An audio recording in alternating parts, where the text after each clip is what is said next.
ورفعناه مكانا عليا۔ اور اس کتاب میں ادریس کا بھی ذکر کر، وہ بھی نیک کردار نبی تھے، ہم نے انہیں بلند مقام پر اٹھایا۔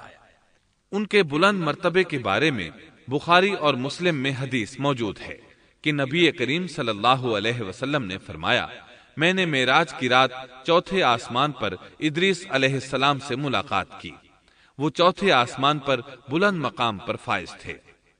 ابن جریر نے ایک روایت بیان کی ہے، وہ روایت اس بات کی وضاحت کرتی ہے کہ اللہ تعالیٰ کے ارشاد وَرَفَعْنَاهُ مَكَانًا عَلِيًّا سے کیا مراد ہے، اس کا کیا مفہوم ہے؟ ابن جریر کے علاوہ دیگر بڑے بڑے مفسرین اور مورخین نے بھی اس روایت کو ذکر کیا ہے، لیکن اس کی کوئی صحیح سند نہیں مل سکی۔ وہ روایت یہ ہے۔ ابن ابی حاتم وغیرہ نے اس روایت کو ہلال بن یسار سے بیان کیا ہے، وہ کہتے ہیں میری موجودگی میں ابن عباس رضی اللہ عنہما نے کعب رحمت اللہ علیہ سے پوچھا، کعب، ادریس علیہ السلام کے متعلق اللہ تعالیٰ کے اس قول وَرَفَعْنَاهُ مَكَانًا عَلِيًّا ہم نے انہیں بلند مقام پر اٹھا لیا کا کیا مطلب ہے؟ تو کعب رحمت اللہ علیہ نے جواب دیا، اللہ تعالیٰ نے ادریس علیہ السلام پر ایک مرتبہ یہ وحی نازل فرمائی، اے ادریس، تمام اہل دنیا جس قدر روزانہ نیک عمل کریں گے ان سب کے برابر میں تجھے ہر دن اجر دوں گا۔ ادریس علیہ السلام نے یہ سنا تو انہیں خواہش محسوس ہوئی کہ میرے اعمال میں روز افزوں اضافہ ہو، اس لیے عمر کا حصہ طویل ہو جائے تو اچھا ہے۔ انہوں نے وحی الہی اور اپنے اس خیال کو ایک رفیق فرشتے پر ظاہر کر کے کہا، اس معاملے میں موت کے فرشتے سے گفتگو کرو تاکہ میں نیک اعمال کا زیادہ سے زیادہ وقت حاصل کر سکوں۔ اس فرشتے نے جب یہ سنا تو ادریس علیہ السلام کو اپنے بازوؤں پر بٹھا کر لے اڑا۔ جب یہ چوتھے آسمان سے گزر رہے تھے تو موت کا فرشتہ زمین پر آنے کے لیے اتر رہا تھا، وہیں دونوں کی ملاقات ہو گئی۔ دوست فرشتے نے موت کے فرشتے سے ادریس علیہ السلام کے بارے میں گفتگو کی۔ موت کے فرشتے نے دریافت کیا، ادریس علیہ السلام کہاں ہیں؟ اس نے کہا، میری پشت پر۔ موت کا فرشتہ کہنے لگا، مجھے اللہ کی طرف سے یہ حکم ملا ہے کہ چوتھے آسمان پر ادریس علیہ السلام کی روح قبض کروں، اس لیے میں سخت حیرت میں تھا کہ یہ کیسے ممکن ہے، ادریس علیہ السلام تو زمین پر ہیں۔ چنانچہ موت کا فرشتہ ادریس علیہ السلام کے پاس آیا، ان سے اجازت طلب کی اور ان کی روح قبض کر لی۔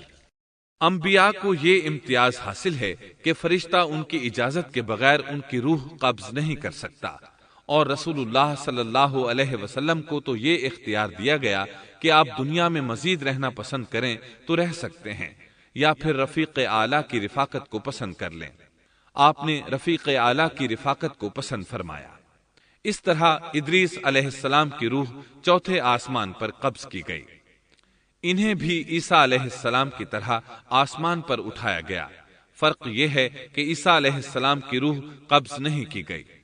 یہ واقعہ نقل کر کے کعب رحمت اللہ علیہ فرماتے ہیں کہ اللہ تعالیٰ کے ارشاد وَرَفَعْنَاهُ مَكَانًا عَلِيًّا کی تفسیر یہی ہے، لیکن درست بات یہ ہے کہ یہ اسرائیلی روایت ہے۔